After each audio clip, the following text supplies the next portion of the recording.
it's hard for artists nowadays, you know. And I've had a fair few artists that have texted me over Facebook or Instagram and said, "Well, how do you get inspiration during this time?" And truth be told, I don't really know. I don't really.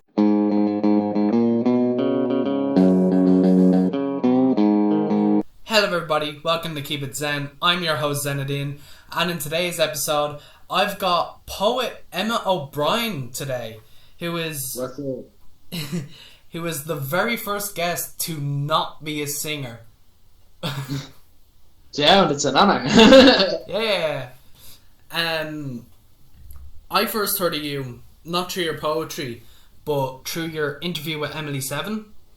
And then after that I watched the one you did the next day with I can't remember, it's like Owen something. He's another poet. Okay. To be honest with you, man, I can't remember either. Fair enough. And then I watched the one you did yesterday with Claire.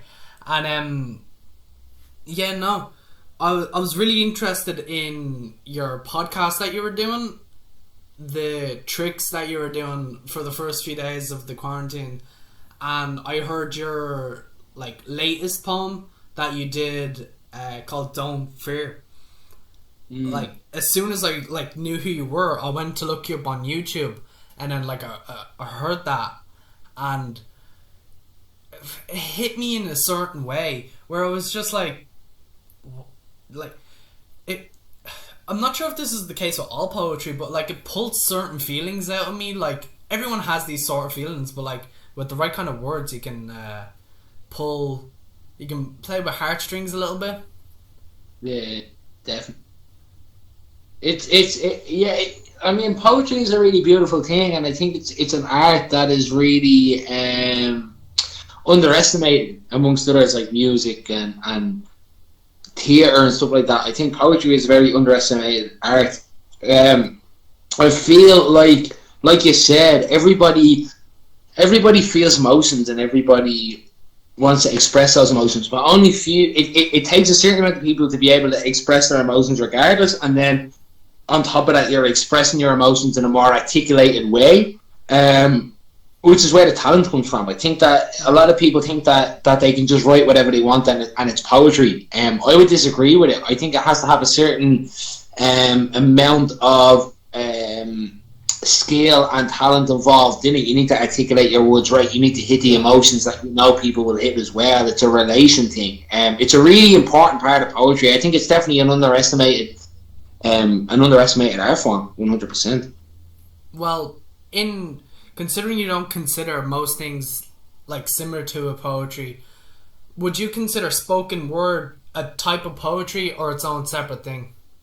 No, well, I think the way that you need to see it, I believe, is spoken word stemmed from poetry. So at first it was a subgenre of poetry, let's say, or a genre of poetry. So when you look at music, you have genres of rock and rap, hip-hop, reggae. So spoken word originated as a genre of poetry and stemming away from your traditional articulated poetry and page poetry. I think over time it's developed and become a new art form in its own. So although I would see that it stems from poetry and it originates from poetry, I think now it has grown into its own sort of art form. Yeah, definitely. Yeah, ever since this quarantine started, I've been getting myself into a bunch of different things, poetry being one of them. But the thing is, I find it hard to wrap my head around the structure of a poem. Don't get me wrong, I can understand a simple haiku or a sonnet. I understand the structure, but what makes a poem versus spoken word or whatever? Is it just the techniques that you have to use, like alliteration and rhyming couplets here and there, or is it something more? I think the way that I describe it to a lot of people is that spoken word, in my eyes, would kind of be street poetry, beat poetry. So it's the mindset behind writing it, and then also the writing that contributes. So I think spoken word would be more free flowing than poetry. You wouldn't necessarily have the same structures as poetry. Like when you look at page poetry, traditional poetry, you have sonnets, you have haikus, etc. When I started writing poetry, I didn't even know what a haiku was, and I didn't know what a sonnet was, and I definitely didn't know the structure. To be completely honest with you, I still don't know exactly how to structure a sonnet. Never mind the haiku. But my poetry background stemmed from hip hop and rap, and like when I was younger, I used to spit freestyles to rap instrumentals, and it was more of a rap based thing. And then over a while, I kind of said to myself, well, what if I took the structure out of rap and the beat out of rap and started to make just basically free flowing raps where I can manipulate my own rhythm, and then that turned into spoken word. So I think spoken word is a lot more free flowing. Definitely, it's a lot more rhythmic. It's more like when you have a haiku, it's 5 syllables, 7 syllables, 5 syllables. I hope I'm saying that right. But with spoken word, with spoken word, it's more. You don't have to have a particular seven syllable line here. You can write whatever you want. That's more what it is. I think also the mindset behind spoken word as opposed to poetry, like I said, would be a more street background. It would be a more hip hop background. If you look at the biggest spoken word artists at the minute, you look at Emmet O'Brien, who also has a really big love for rap. Myself, a big love for rap. Lewis Kenny, big love for rap. It's very hip hop based, and the mindset behind that would be working class upbringing, where maybe I can't speak for anyone else, but I can speak for myself. I grew up in an area that maybe like grammar or the perfect way to articulate a sentence wouldn't have been such a big deal, and we were just learning basic English. And so when I started performing, I didn't really know the ins and outs. Now, I can't speak for anyone else, but that's just for myself. It's a more kind of working class upbringing. Well, considering that you were through that upbringing, and you, as you were saying, you had a really big influence in hip hop. Were there any standout people who not only did you enjoy while you were enjoying hip hop, but specifically pushed you towards the spoken word and poetry? 100%, man, 100%. Like from the youngest age I can remember, I was like banging out 50 Cent, The Game, G Unit, Tupac, Biggie, and then to be honest with you, a lot of reggae artists kind of inspired me as well. But when it came to hip hop, I think Nas would have been a big inspiration, and I think 50 Cent probably would have been my biggest inspiration. Maybe a little bit of Snoop Dogg in there. I remember growing up saying to myself that I wanted to be like those people, and then as it turned, I said that I didn't want to be a rapper, but I wanted to be a spoken word artist. But I was always drawn back to the lyricism in certain aspects. Maybe not 50 Cent. Like 50 Cent was just the all-round bangers, and kind of just loving his the aura that he possessed. But when it came to the likes of Nas and Snoop a little bit, and Mac Miller as well, it was always their lyricism. I'm a big fan of Googling up rap songs and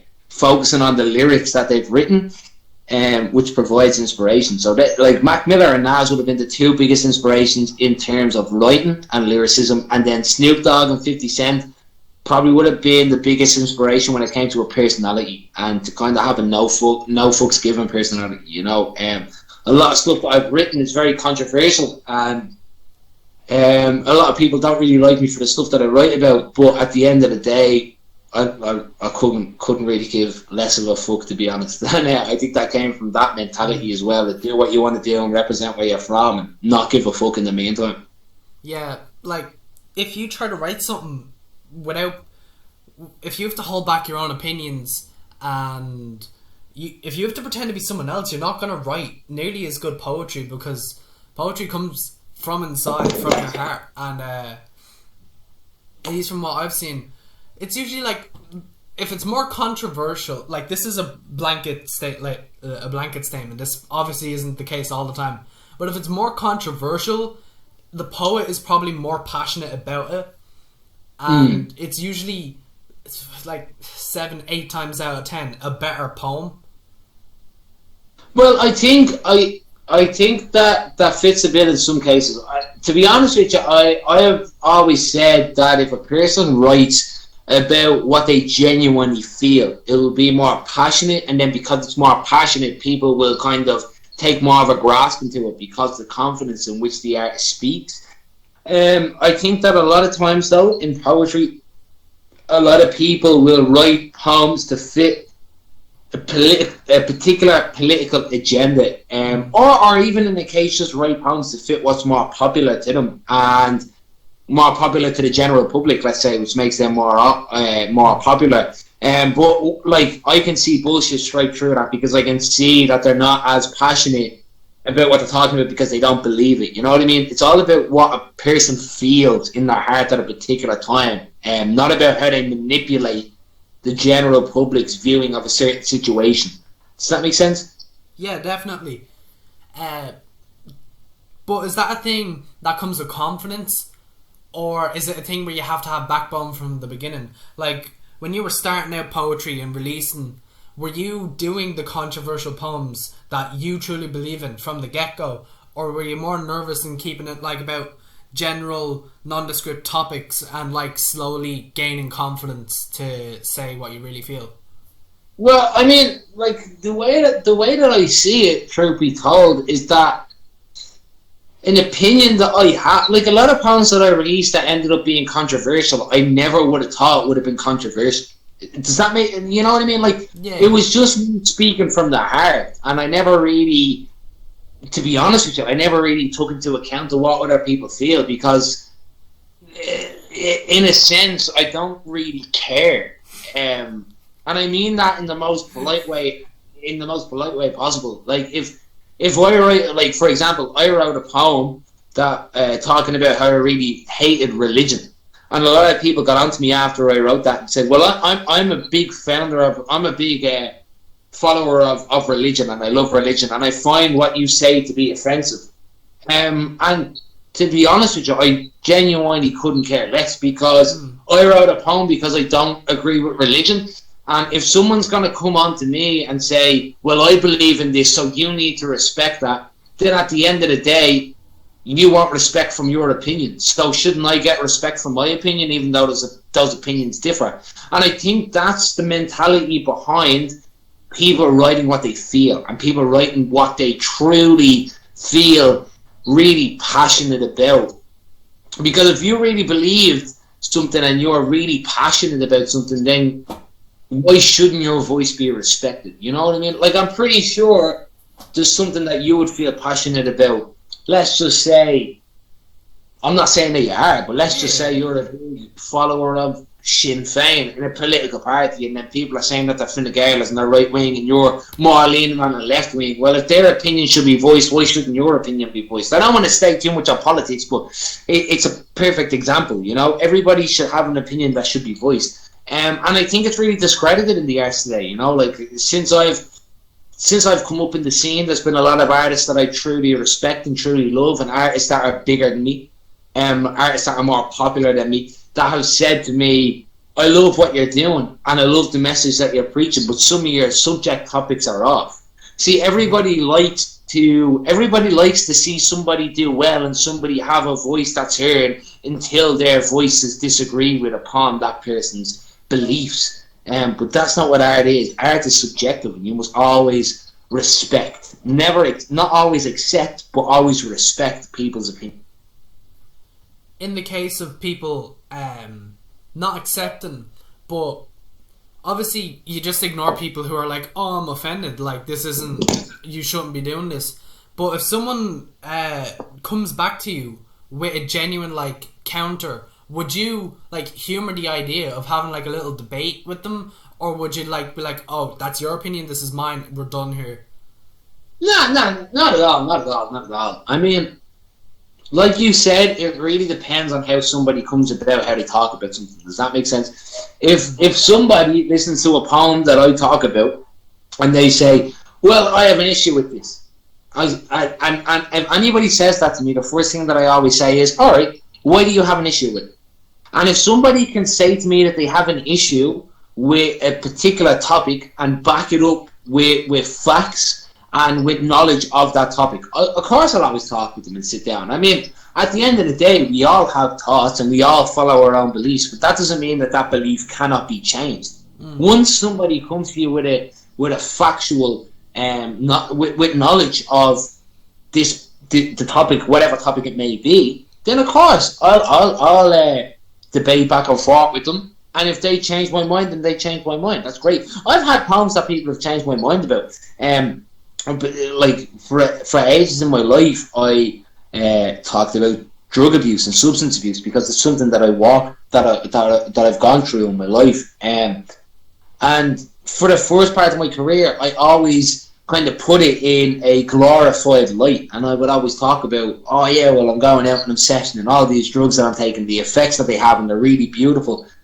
And that's because I was so caught up in it that I genuinely believed it, and I genuinely believed that everything I was doing was beautiful. And then it only came when people started saying, well, I mean, you have this really good opinion of smoking weed, let's say, but in actual fact, so many people smoke so much weed that they get paranoid or anxious. There's people in the hospital over it, and that changed my mind. And then afterwards, I took into a note and started writing poems. And when I started writing poems about drug abuse, I would talk about how I felt at the time of taking it, and then also how I feel now, because it's not always positive. So you can always have your mind changed. There's nothing, like, you're not wrong for changing your mind on a topic, but there has to be a reason for you to change your mind. If somebody, and that's a huge issue with today's society, I feel, that there's so many people that are really good at pointing a finger and saying, you're wrong. But there's not that many people that are really good at explaining why you're wrong. They just like to shout down your opinion. They just like to shout down your argument because it's not what they believe in. But in actuality, if you're a logical person, why don't you talk it out and give your points about something? Your mind can always be changed. There's nothing wrong with it. Yeah, absolutely. But say you do, that does happen. I assume it's happened loads of times. Say there's an argument that you have and it changes your feelings on some... Actually, before I go into that, I need to ask this beforehand. When you go onto a set, do you go to certain poems, or do you always have new material every time? I try to have a little bit of new material and then some old material, so I'll always try to work stuff in. It depends what gig it is. If it's a small little gig, if it's a small gig that somebody's asked me to do, I'll just do a couple of poems that I already have. If it's a big gig or a gig that's important to me, I'll always try and get some new stuff out, yeah. Okay, so on the smaller gigs, at least, if someone changed your mind about maybe one small detail or a little bit of the poem, would you still perform that poem if you agree with most of it and you thought structurally it was a good poem? Or would you just scrap it because that's not 100% accurate to you anymore? I've never really encountered that problem, to be honest with you, because a lot of the times people will come to me after a set as opposed to before it. I mean, if I'd done a poem and somebody came up to me and changed my mind on it, I would edit the poem to fit what I agree with, if that makes sense. But I mean, I've never had someone come up to me just before a gig and say they disagree with something. I had one fella come up to me before I done a set and told me, I have a poem called Air It, and he said to me, don't do that poem. And I said, why? And he said, I don't like it. And I said, well, why don't you like it? He goes, well, I just don't like it. So then I got up and I done the poem and looked at it the whole time that I was looking at it. The whole time that I was doing it. Because, you know, he's just telling him to shut up. He's not giving me an argument, like, you know. So, I mean, if you're not going to speak logic with me, then I'm not going to speak. If you're going to just shout me down and tell me not to do something, I'll do it right in front of you and I'll be happy doing it.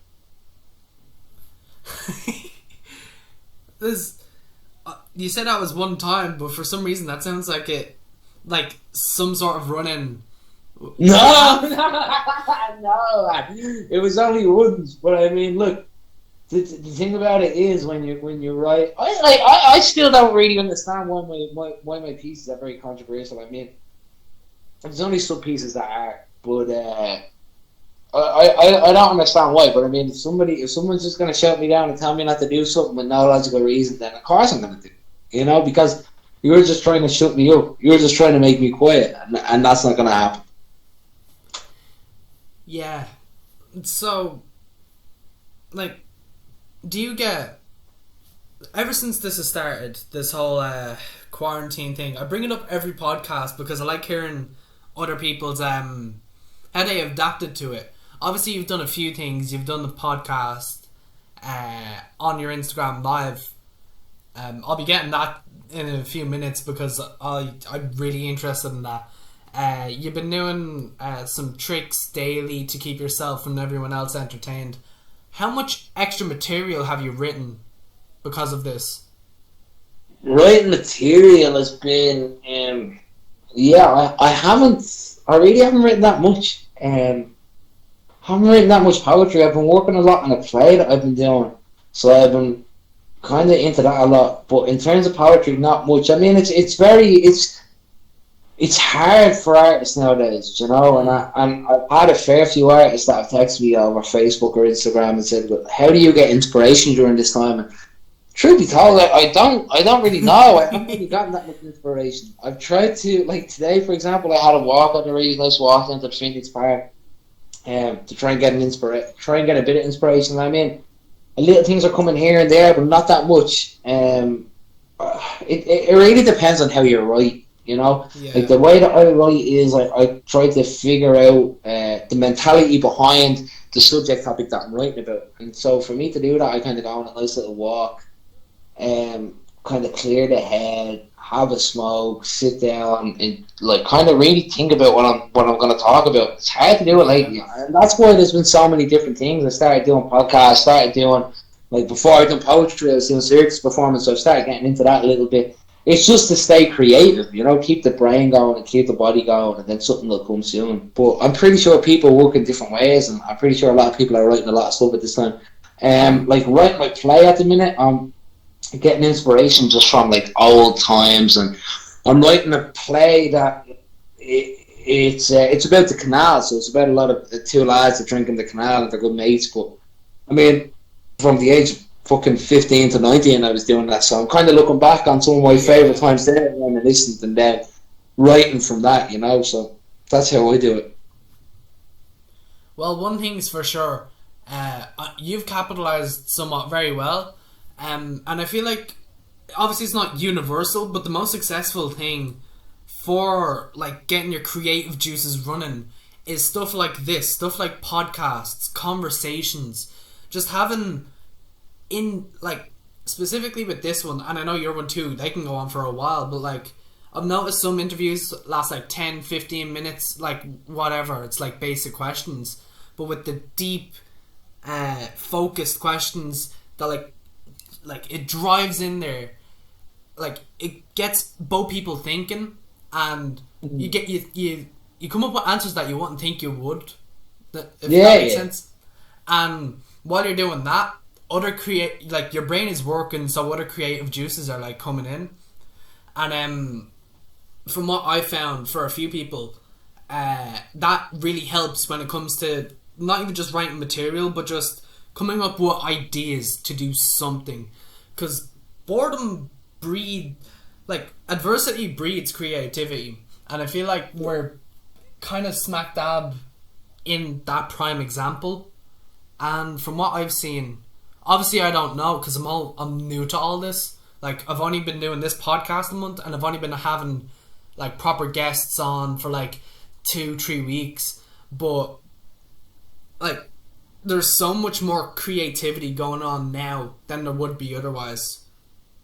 100%. I mean, like even if you think about it like this, right? So when I do poetry or I'm performing or acting or whatever it is, you're a superficial character of yourself. You are a different person when you're in that realm.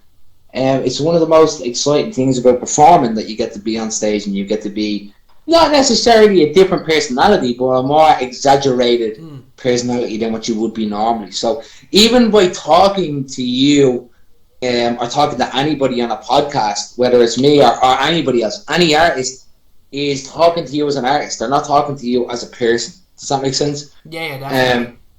Yeah, so they're more exaggerated. So I mean, even talking to somebody about your art, or any artist talking to somebody about their art and how they create, it kind of gets the juices flowing because they're already switched into that character. They're already switched into that person, the poet. You're no longer just the person. You are the poet. You are the actor. You are the singer. And then obviously when you start talking about creativity, any natural creative kind of gets those juices flowing. They start thinking of more things. You might ask me about a poem that I done 6 months ago, and then I start thinking about that poem, and I say, Jesus, yeah, I really love that piece. I really love what it stands for. And then you start saying, well, what else do I think? What else do I stand for? And then you start creating. So podcasts, live gigs, live open mics. I've seen the works being done all over Instagram, Facebook, Twitter, and it really does help the artists to kind of come back into the natural zone and focus. And then also the fact that you don't really have that much going on at the same time. You might get asked to join a podcast once a month. You might get asked to join an open mic once a month. You might put on one Instagram live gig every 2 weeks. So because it's so seldom, you want to impress more, you know? And then when you take into account that nobody else is doing that and everybody else is in isolation, then you know that a lot of people are going to be watching, and so you want to improve even more. Yeah, that's the entire reason why this even exists, is because there's so many people with pretty much nothing to do. I don't want to say I've capitalised off of a lockdown, but I can't have. I've technically done that. But I think you have. Yeah, but I don't want to mean it in a bad way, but the thing is, the way I see it, a few people have said otherwise, like the guests have said otherwise, but it's hard to take their word for it because they're saying to my face.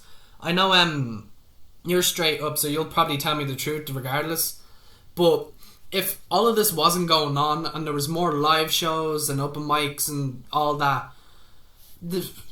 I wouldn't be able to get any guests or any big guests, and there wouldn't be that many viewers for either party to be interested in spending all the time and the effort going through this.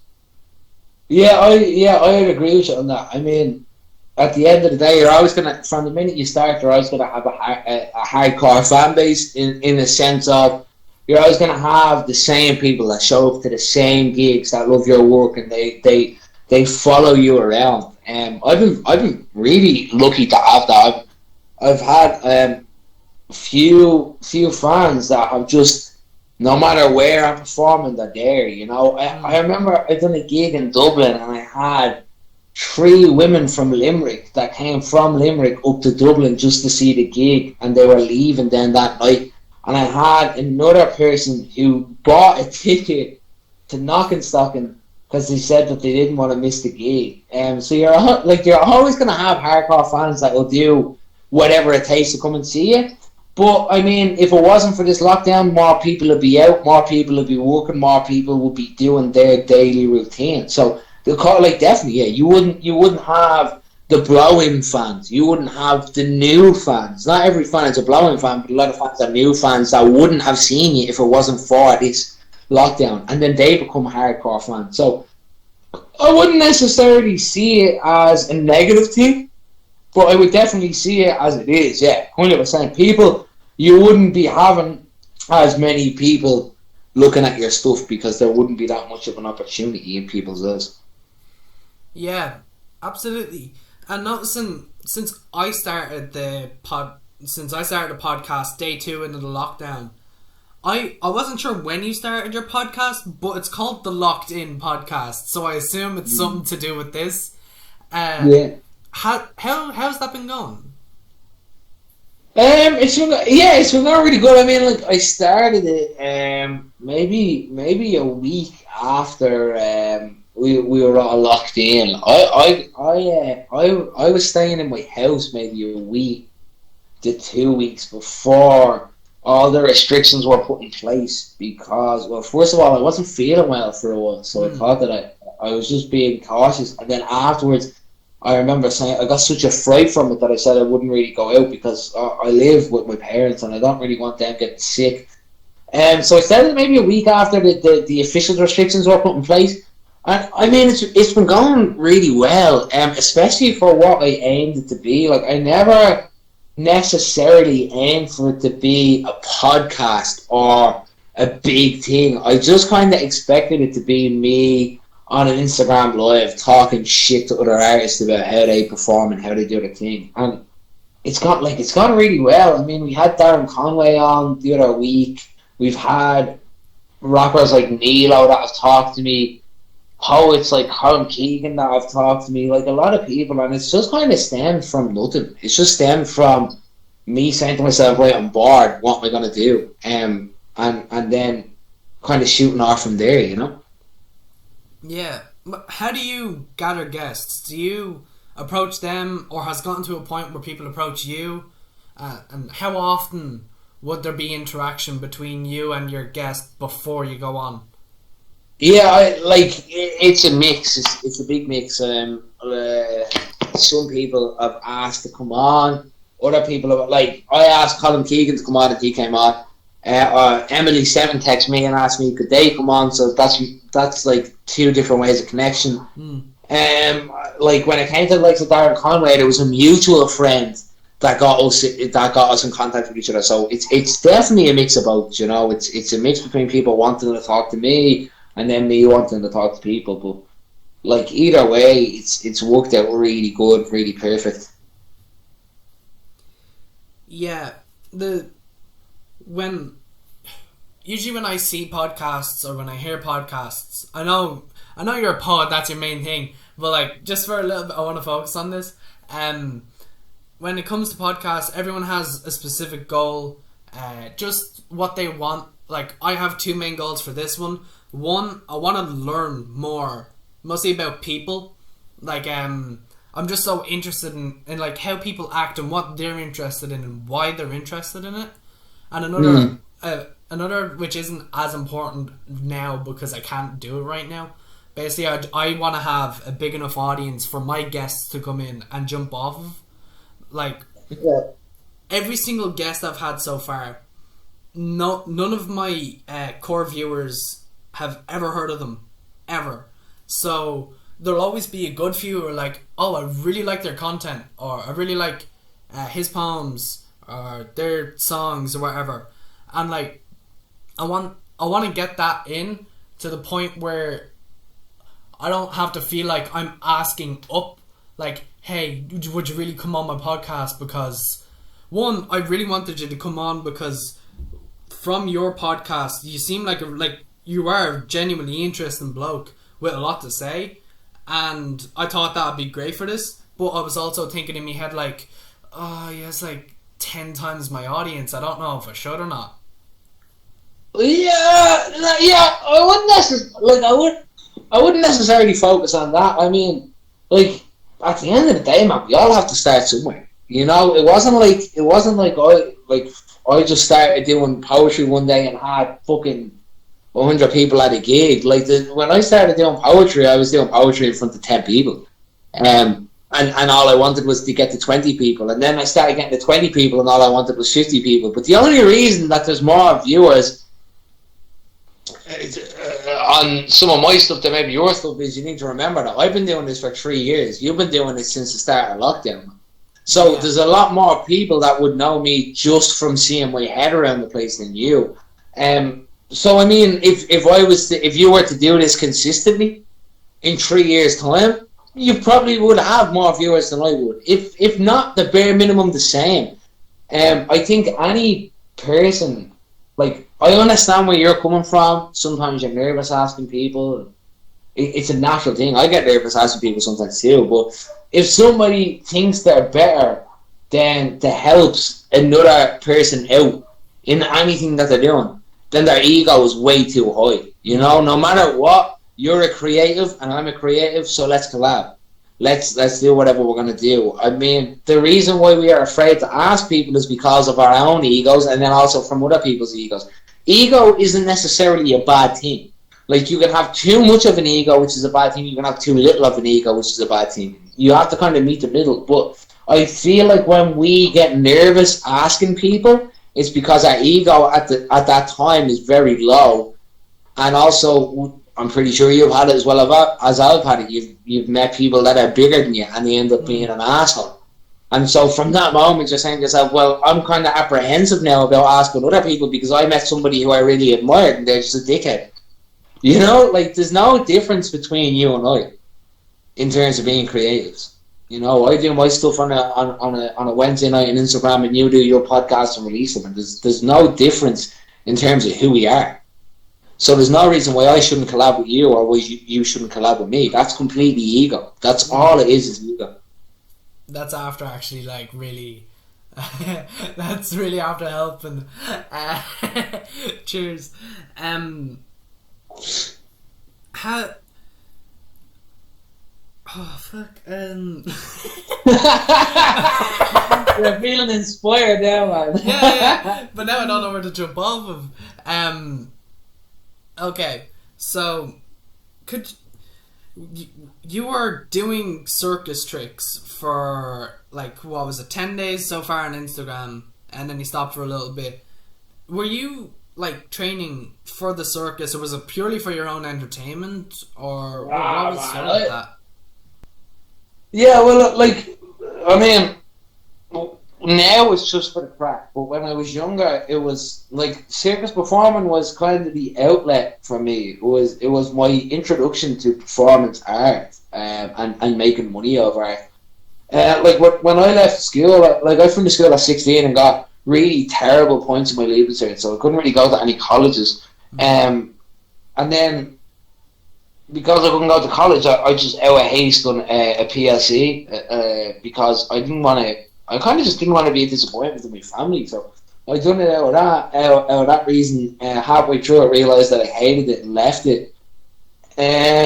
So then, after that happened, I kind of joined in with a group of people that were basically just like me, man, just stoners, and didn't really know what they were doing with their life. We all do now, but at the time we didn't. And we used to just meet up all the time and do kind of train in circus performing and get high and talk about life and just pass the time. And we done it every day. I mean, as bad as the situation looks, it was really beautiful. It was really nice because, like, at the end of the day, man, when you're 16, 17, 18, even 19, you're not meant to know what you're going to do for the rest of your life. You know, you can't turn around to yourself at 16 or 17 and say, right, well, this is what I want to do when I'm 40. I mean, you don't even know what you're going to do when you're in your mid-20s by the time you're that age, or even when you're hitting 20. You don't know what you're going to want to do at 20. I mean, I really think it's a negative thing in today's society to have the mentality of go to school after school, go to college after college, go to work, and then work for the rest of your life until you're 65 or 67, and then after that you're tired. Because what's the fucking point? You know, what is the crack? Are you living for yourself, or are you living to fit society's expectations? That's the way I saw. I mean, like, I didn't start working until like 2021. And then by then I had 3 years of just enjoying myself, you know, waking up and saying, like, right, look, I've made this amount of money this week, so I'm going to pay off the rent with that, or pay whoever I have with that, and then the rest I'm going to enjoy myself. Live off the scraps, live off the 50 quid a week, live off the 100 quid a week, fucking enjoy yourself. You don't need that much money to enjoy yourself, you know? Yeah. So, I mean, when I started circus performing, it was just, I used to busk as well, so I mean, I had my circus performing during the day where I was hanging out with people 7 days a week, enjoying myself. I'd busk as well, and I'd make 100 quid a week, 150 quid a week.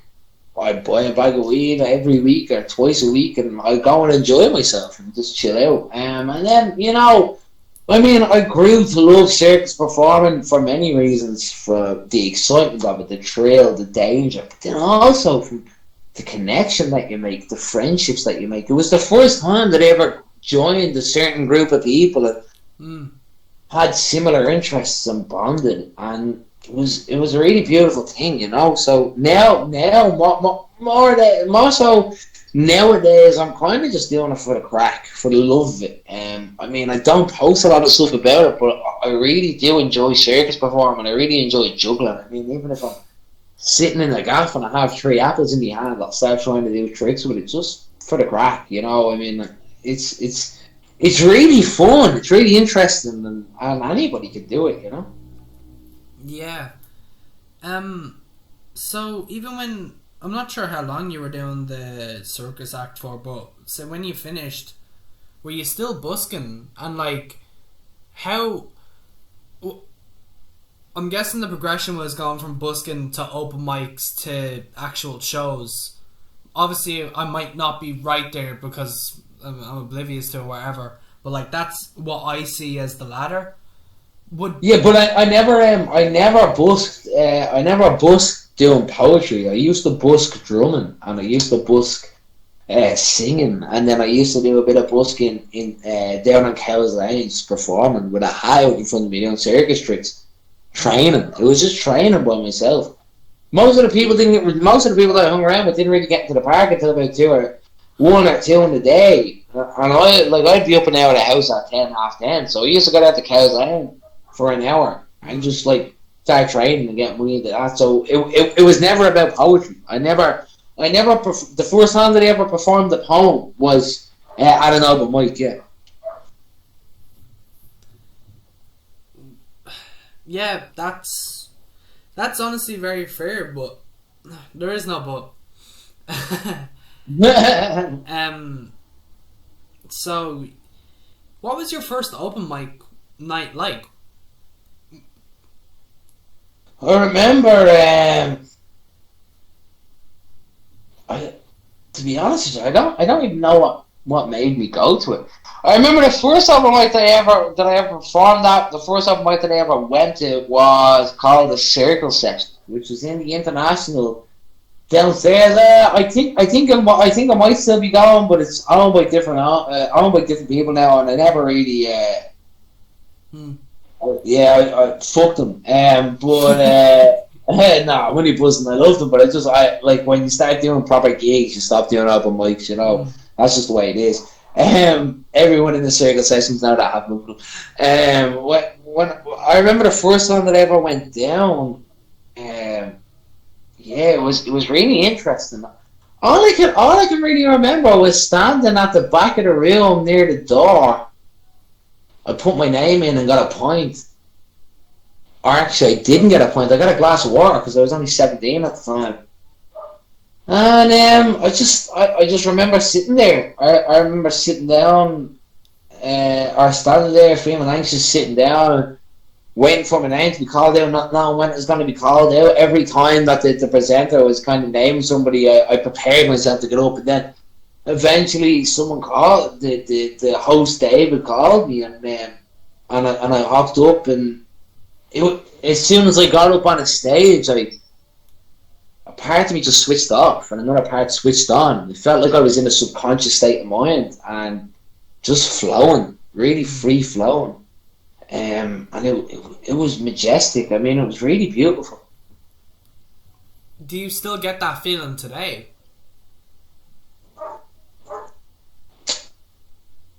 Yeah, but in a different way. I mean, the first time that I got up on stage, I remember saying to myself, will I be able to do this? Will I be able to perform? Will I be able to beat the nerves? Nowadays, I mean, I get up on stage and I'm still nervous and I'm still anxious, but the question is, how much am I going to kill this gig? Or what? Like, how crazy is this gig going to be? How good is this going to be? How much passion, how much emotion can I put through in 20 minutes? So, I mean, I'm still nervous, but I'm not nervous about being able to finish it. I'm not nervous about being able to remember a piece. I'm nervous about how can I maintain a cred? How can I maintain a reputation of being a poet? Of being something that people want to go and see, of being an inspiration, you know what I mean? Which is, it's beautiful in itself, because it pushes you. It always pushes you. But I think any performer who tells you that they're not nervous getting up on the stage is either A, a liar, or B, too egotistical and thinks that they own the world. Well, if you're being pushed by this nervousness, obviously over time both will improve, but depending on your outlook, one will improve more than the other. So for you, what would you say improved for you more? The passion and the ability to draw emotions out of other people, or the sheer amount of consistency that you had for your own art? That's a really good question. I'd probably go for. I'd probably go for the first. I'd probably go for feeling emotion off other people.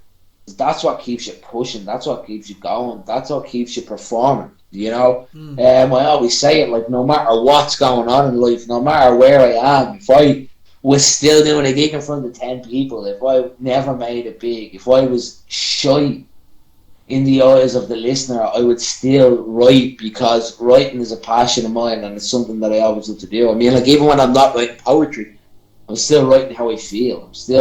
I'm still constantly writing. But I mean, if it wasn't for the people listening, if it wasn't for the love that I've received from people, if it wasn't from the fan base, if it wasn't for anybody out there who's listening, if it wasn't for the like yourself that's invited me on the podcast, I mean, I wouldn't be pushed to perform, because I wouldn't feel any excitement from it. I obviously feel excitement from progression, and I obviously feel excited when things happen that I really want to happen, when somebody big reaches out, or when I realise that I'm working my way up the food chain. And I'm always happy with that, but it's never what keeps me going. What keeps me going is the people, the fans, the reactions, and I think that's why, in a way, I'm so dull when it comes to writing at the minute. Why I can't push myself to write, because I'm not right, but why I can't push myself to write a piece to perform, as opposed to just writing for myself. Does that make sense? Yeah, definitely. Yeah, that's why I'm not pushed to write to perform. That's why I'm not pushed to write to release. It's why I'm just writing myself, because I don't know, like, I'm not getting the love from people, obviously, because I'm not meeting people. You know, you can't have, like, if I'm out in town on whatever day it is, a Wednesday, having a drink, and someone comes out to me and says, "Oh, you're that poet, I love what you're doing." Like, you can't get that anymore. So it's kind of stopping me from creating to perform. I'm just writing for myself.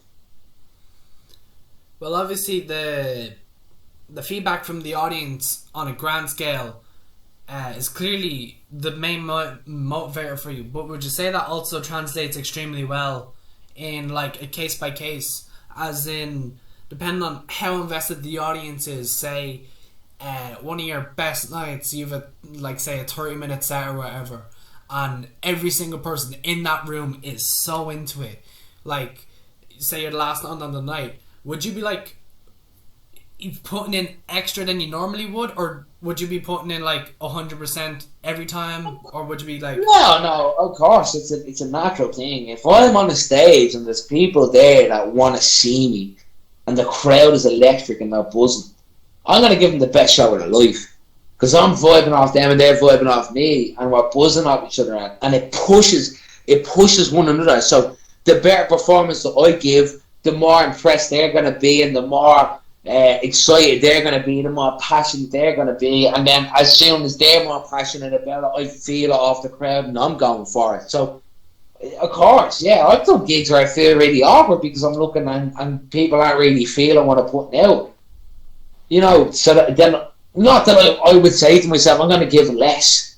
I always give it 100%, but I'm struggling to give it 100% when the crowd isn't into it. I have to push myself to give it 100%. I have to remind myself why I'm there, the confidence. Whereas when people are buzzing off it, that 100% goes to 150 because it's natural. I don't need to do anything. People are loving it, so I'm vibing off it, which they're loving it, and it's pushing me to give 150. You know what I mean? Yeah, definitely. Is there any like stick out examples of like either end of the spectrum? Like, what you mean?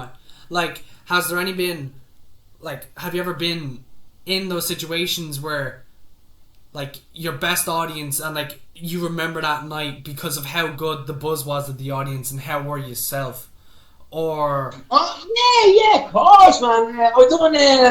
I done Body and Soul. Body and Soul with my partner in crime, the poet Jeff, during 2019, and I'll never forget that, man. I'll never forget that. I walked onto a stage. There was easily maybe 300-400 people sitting there. Standing there. Me and Jeff walked out. The crowd were chanting. I vividly remember a friend of mine called Raven, who was passed away. Rest in peace, man. I'm missing you all the time. But I remember he was standing front and centre and handed me a joint and said, he handed me a joint and goes, "Kill it, brother." And from that second, I remember like taking his very off joint and looking at everyone and saying to myself, I'm loving this. I'm here for people. I'm here to buzz at. And so that pushed me, and that made me a better performer, and that made me a better person. You know, so that would be the topic one. I vividly remember stage diving that night. Yeah, man, it was mad. It was a fucking poetry gig, and I ended up stage diving. And I remember I was a bit too. I was enjoying myself from the night before, let's say.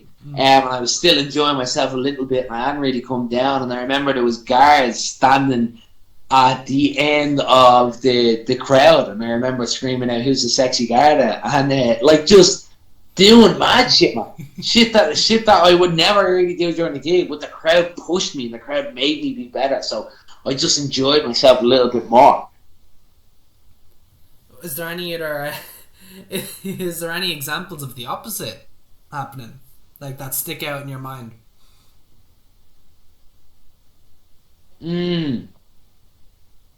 Yeah.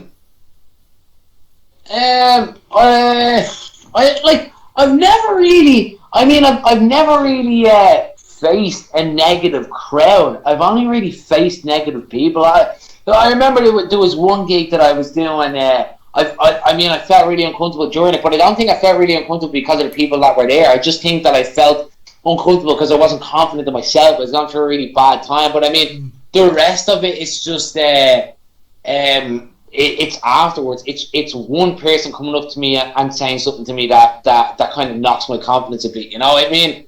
I think what knocks my confidence is when you hear something that was said by someone from someone else. Yeah. So hearing like, "Oh, well, this person doesn't like you because of this reason," and the only reason that it affects me is because I'm saying to myself, "Well, why didn't this person tell me?" But I mean, I don't think I've ever had necessarily a gig that. Actually, no. You know what I did? Yeah, I had a gig one night in the International. Somebody laughed at me, and I think I just called them a cunt and moved on from there. That hits close to home. I know exactly how that feels. To be blunt, man. I mean, I'm not trying to be a dickhead about it, but I'm just being dead honest with you, man. If someone's not nice to me, I ain't gonna be nice to them. So I mean, if somebody's trying to rip the piss out of me on stage, then I'll just call them straight out on it. And I think that might be the reason why I don't really have gigs that I'm not feeling good with, because if people don't like my stuff, they're walking, or they won't listen. And that's alright with me, you know what I mean? Don't listen if you don't want to, walk out if you want to. It doesn't matter to me once you're not disrupting me on stage. I am completely alright with people not liking my stuff, you know what I mean? I think it would be very wrong of me to say, well, you either need to like this or I don't agree with you, you know? Like, I'm alright with people not liking it, you know? Yeah. I'm alright with people not liking my stuff. It's just if you actively disrespect that, then I have an issue. Yeah, no, that's easily understandable. That's like a pretty human reaction. But just to have like the balls to just stop everything that you're doing and be like, shut the fuck up. Like I would not be able, like, I wouldn't be able to do that if I was going to an open mic or something. Like, but the thing was, man, when I was a kid, I got bullied a lot, and I felt like shit because I felt like I was nobody. And so, like, I grew up with nobody. Our friends that I had that were really fake. And people can say what they want about me, and I'm alright with people having an opinion, whatever opinion that may be. But when I was 15, 16 and started having friends, loyalty was everything to me, and honesty was everything to me. And I respect people and friends who, and that's what my friendship is based on. And I'm so lucky that I have friends that are like that. I mean, if I do something that somebody doesn't like, they'll tell me that they don't like it, and that's the way it is. But they'll tell me in a respectful way. So I'll always respect that, and I'll always talk to people in a respectful way. But if somebody disrespects me, or is dishonest to me, or is a dickhead about the way that they're going to go about things, don't expect me to be nice, because I've been dragged through the mud for being nice. I'm not going to be nice to you until you prove to me that you're a nice person too, and you're going to treat me with respect. As soon as you treat me with respect, I'll treat you with respect. And if you haven't done anything to disrespect me, of course I'll treat you with respect. But if someone's disrespectful about me and my art form, then I'm going to disrespect you too. I'm not going to be nice about it. I'm going to tell you to fuck off. Yeah, that's a really... I feel like a lot of people can relate to it. And it's a very... not a common thing, but it is a very moving kind of story to... not story to tell, but you know what I mean. Like, a lot of people have gone through something somewhat similar. Yeah, man. People take shit too easy nowadays, and I mean that in the best way possible. Look, I talk with a lot of profanity. Maybe the way that I word things isn't the best, but at the end of the day, I'm sick of seeing the little man being picked on. I'm sick of seeing the person who has given everything and tried all they can to be somebody, being told that they can't be that person by a person that's sitting on their arse. You know what I mean? You need to stop like, not you, but people who don't know what it's like to be an artist really need to stop disrespecting artists. It's alright for you not to like their stuff, but stop disrespecting those people, because those people are giving their lives up to write and create and be who they want to be and develop as a person, and they're being vulnerable enough to show the readers what they're going through in life. You have no right to disrespect that. You have no right to tell someone that they're shit. You can tell people, alright, this stuff isn't for me, but I love what you're doing. You know what I mean? You can't disrespect an artist for being an artist, because at the end of the day, that's someone giving everything they have to entertain you and to entertain a listener. You know, like, I could sit around and write all day and not show anybody anything. I'm choosing to show people something, and I'm choosing to be vulnerable. Like, people have to respect that. Artists can't give them the respect that they deserve, particularly poets. Yeah, no, I'd have to 100% agree with that. But I don't want to be, like, rough about it. That was, like, probably the most resonant thing that I can go off of, and I'm not even going to try and jump off of that. One, because I feel like it's a great point that stands on its own, and two, we're approaching an hour. It's not like an hour sharp, but I feel like now is a great time to just, I'm not going to say lighten the mood, but yeah, man. Also, I mean, we're coming to an hour. I gotta head off soon enough. So I mean, if you want to finish on a lighter mood, man, please do. I don't want to be ranting to you the whole time. Oh no, that, like, it's completely fine. You can rant away. It's not even a case of want to finish on a lighter mood. I just like to keep these around an hour, so it's like the perfect length for people to enjoy. Yeah. Have you got any? First of all, have you got any final statements that you want to give to my audience and maybe your audience who is coming to watch this as well? Yeah, well, first of all, my audience, I just want to say that I love every one of you. I really do. And I really mean that. I love anybody who takes the time out to show love and show respect. I love you so much. You're the reason why I'm doing things, and I really love everything that you're doing to push me and be the person that I am today. Anybody who's listening to your podcast, I'm going to ask that you respect and show love to Zenadean, because at the end of the day, you're the reason why this is all happening. And whether me as a listener or any listener out there agrees or disagrees with what you say, it wouldn't be here if it wasn't without you. So show love and show respect to the artists, show love and show respect to the creators. And then most importantly, I just want to say, if there's any young people out there listening, or older people who are just getting into the scene, whatever scene it might be, music, poetry, comedy, whatever, please keep doing it. And never stop because somebody doesn't like what you do. Never stop because somebody tells you to stop. Do what you do because you love to do it. And that's what matters, you know. And any artist who wants to come out and reach out and talk to me, any artist that wants to come out, reach out, get advice, any artist wants to come out and talk about a poem that I've done or you done, please never be afraid to ask. My Facebook's always open, my Instagram is always open. So yeah, please get in touch and we can talk about whatever art it is. I want to hear your art. I want to hear what you've created. So yeah, that's the final statement. All of those things that he said, his Instagram and his Facebook, will be in the description. Just anyways, is there anything else that you want to promote?